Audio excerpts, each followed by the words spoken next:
신학의 대중화, 대중의 신학화를 꿈꾼다. 모두를 위한 신학, 신학 블록버스터 시작합니다. 오늘은 이제 종교개혁 얘기를 하게 되는데 그 전까지는 낯선 영역도 많고 그쵸, 익숙하지 않은 부분이 많아서 따라가는데 좀 급급한 면도 없지 않아 있었어요. 근데 종교개혁 파트는 익숙한 이론도 많이 나오고 아는 내용도 좀 나오니까 좀 그래도 몰입이 더 되더라고요. 예. 드디어 이제 종교개혁을 다루는군요. 뭐 아무래도 우리 방송 보시는 분들이 대부분 이제 개신교인들이 많으시겠죠, 그죠? 종교의 신자 있으시면 예. 뭐 아무래도 그죠. 뭐 저희 그렇죠. 시청자분들은 개신교 베이스가 더 많으실 것 같긴 하네요. 예, 그래서 이제 종교개혁, 뭐 본격적으로 개신교가 시작되는 역사이기 때문에 저희한테는 좀 더 친숙할 건데 그렇다고 해도 이제 뭐 루터나 칼뱅이나 이렇게 이름들은 다 들어봤고 뭐 이렇게 파편적으로 아는 것들은 있어도 이렇게 정리가 되어 있지 않은 분들이 많을 거예요. 굳이 정리해야 되나 싶기도 한데 저희 방송이 어쨌든 그런 예, 거니까. 맞아요. 그래서 이번 기회에 한번 정리를 같이 해보면 좋을 것 같습니다.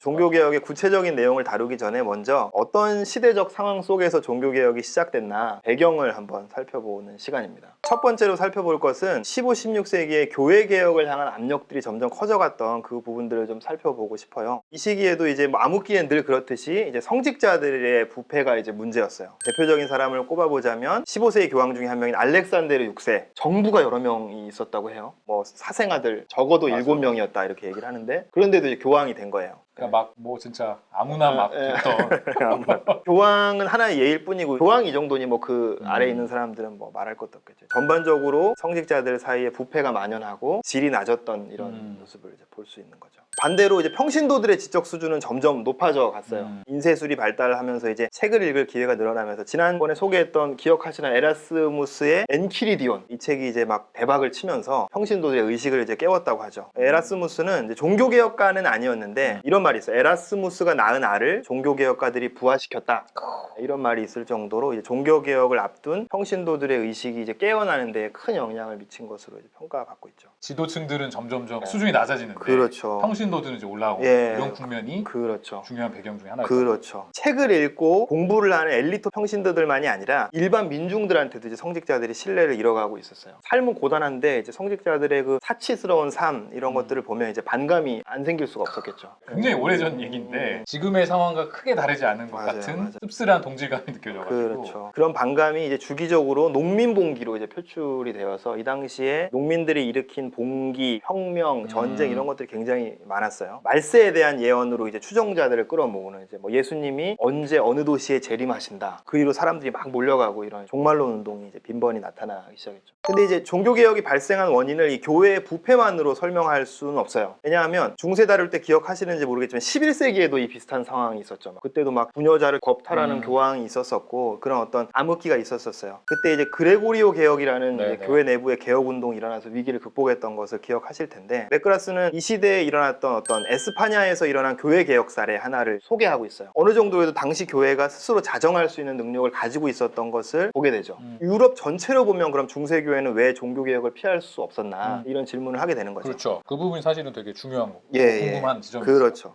근데 그 이유를 보면 종합적으로 얘기해 보면 교회가 어떤 부패를 해결하면서 어떤 그 부분적인 쇄신을 하는 것으로 해결할 수 없는 큰 변화의 시기, 격변기를 이제 중세 유럽이 지나고 있었기 때문인 거죠. 교회뿐만 아니라 유럽 사회 전체의 어떤 사회 전체가 변화의 시작이 맞아요. 일어났던 때였다. 그렇죠. 근대가 열리는 시기다 이 시기를 그렇게 얘기하는데 뭐 중세다 근대다 하는 구분이야 이제 후대가 하는 거긴 하지만 그런 시대 구분이 바뀔 정도로 새로운 시대가 열리는 과도기였던 건 분명한 거죠. 그래서 이제 그런 시기를 중세 교회가 어떤 부분적인 쇄신 정도도 제대로 못했지만 그 정도를 한다고 해서 받아낼 수 있는 수준이 아니었다는 거죠. 그 변화가 무엇이었나, 종교개혁의 배경이 되었던 그 거대한 사회 변화가 뭐였는지를 하나씩 짚어주는 게 이제 이번 장의 내용입니다.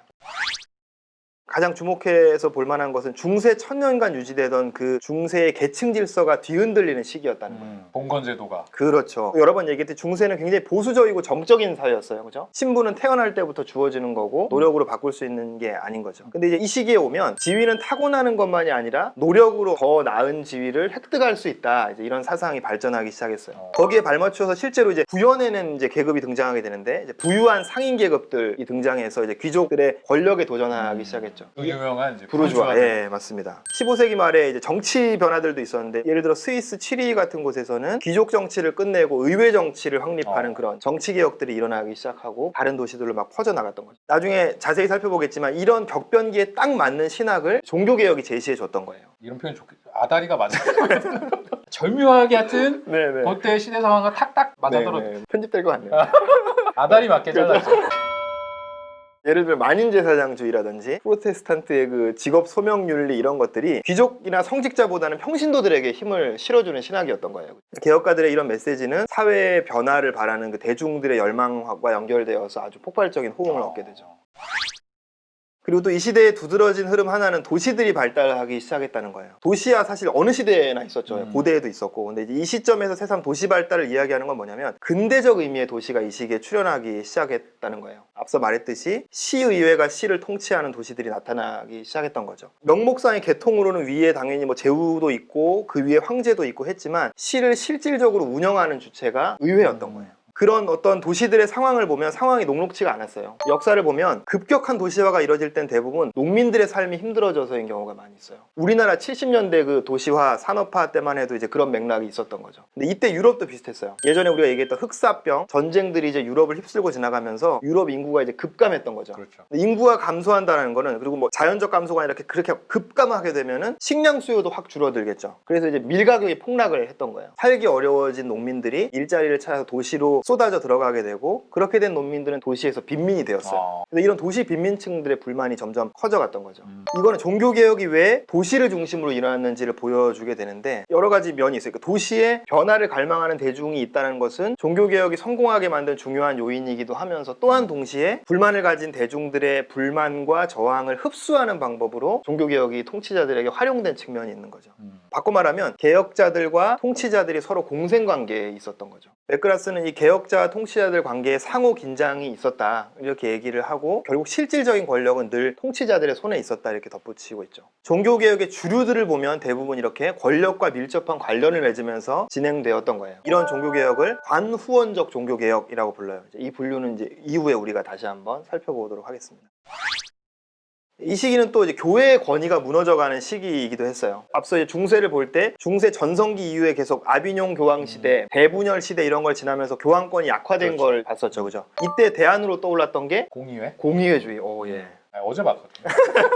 이 공의회주의가 3명의 교황이 난립했던 그 상황을 정리하는 데는 어떤 역할을 했지만 지속적인 교회개혁의 수단으로 그렇죠. 자리 잡지 그 얘기를 못했던 하셨죠. 거예요. 그죠? 예. 공의회주의가 실패로 끝났던 게 또 종교개혁을 불러온 중요한 이유 중에 하나였어요. 교회 내부에서의 개혁이 그러니까 이제 기대를 못하는. 그렇죠. 실패하고 나니까 외부의 힘, 세속 권력의 힘을 빌어서라도 교회를 개혁해야 된다. 이제 이런 의식이 생겨나기 시작한 거죠. 거기에 더해서 또 중세 말에 교회의 권위가 약화된 중요한 요인이 하나 있는데 그게 뭐냐면 민족국가가 나타나기 시작했다는 거예요. 중세 봉건제는 지방 영주들, 자치권을 가진 영주들이 군주에게 충성하는 어찌 보면 지방 분권 그렇죠. 시스템이었던 거죠. 이런 시스템에서는 내가 사는 지역에서의 삶이 중요하지 그걸 뛰어넘는 민족의식이 자라나기가 어려워요. 근데 이 중세 말에 뭐 프랑스, 영국, 스페인 같은 강력한 왕권 국가들이 출현하기 시작한 거예요. 그런 국가에서는 봉건제도 하에선 자랄 수 없었던 이제 민족의식이 자라나게 되는 거죠. 근데 이렇게 민족의식이 자라나면 반대로 교황권은 약해질 수밖에 없어요. 굳이 뭐 교황의 이 참견을 받을 이유가 그렇죠. 없는 왜 교황이 남의 나라 일에 참견이냐 이제 이런 정서가 일어나게 되는 거죠.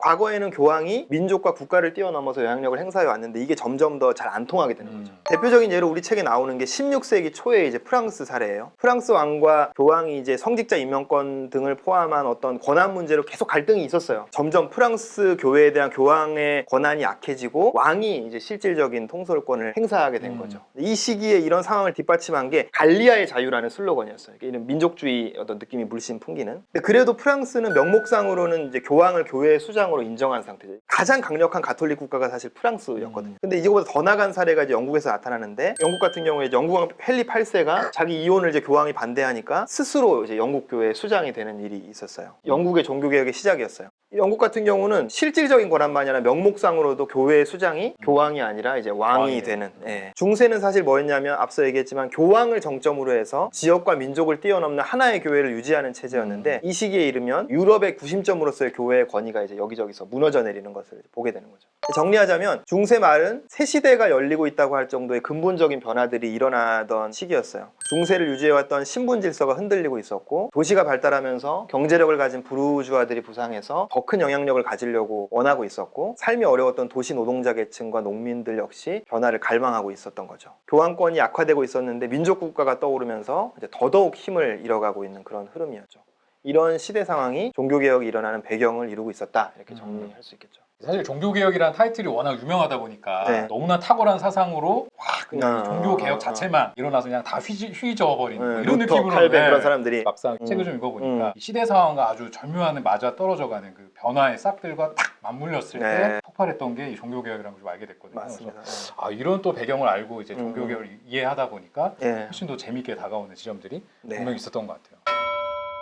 오늘도 어떤 내용을 네. 덧붙여 주실 건가요? 저는 이제 중세교회가 망한 이유를 잘 보여주는 다른 하나의 예로 종교재판 이야기를 좀 해보려고 해요. 종교재판의 기원은 굉장히 오래됐어요. 12세기 말에 우리가 이전에 공부했던 카타리파, 발도파 이런 운동들이 이제 크게 유행했을 때 교회가 위기감 속에서 종교재판을 도입했던 거죠. 카타리파 같은 경우는 교리의 이단성도 있고 뭐 발도파는 사실은 개혁운동이었지만 이런 운동들이 호응을 얻을 수 있었던 원인은 뭐였어요? 교회 안에 있는 문제였어요. 그죠? 교회와 성직자들의 부패 때문이었던 거죠. 그런 상황에서 교회가 스스로를 점검하고 개혁하는 더 어려운 길을 가야 했는데 종교재판은 뭘 보여주는 거냐면 교회가 비판자들을 탄압하고 처벌하는 더 쉬운 길을 선택했다는 걸 사실 보여주는 거죠. 그렇게 방향을 잡으면 이후로는 가속도가 붙게 돼요. 종교재판은 중세 내내 비판자들의 입을 막는 일이나 교회가 적으로 규정하는 이들을 탄압하는 데 이제 활용됐던 거죠. 15세기 스페인에서는 유대인들을 추방하는 데 적극 활용됐고요. 종교개혁기에는 당연히 프로테스탄트들을 탄압하는 데 활용되기도 하고 또 그 이후에 뭐 힘없는 여성들을 이제 마녀로 몰아서 수없이 많이 처형하기도 했던 거죠. 종교재판의 피해자들의 공통점을 보면 교회에서 이질적이라고 느끼는 타자들 그리고 교회가 탄압해도 항거하기 어려운 사람들인 경우가 많이 있었어요. 저는 이제 중세교회가 뭐 구리다 이제 이런 얘기를 하려고 하는 게 아니라 실컷 하셨잖아요.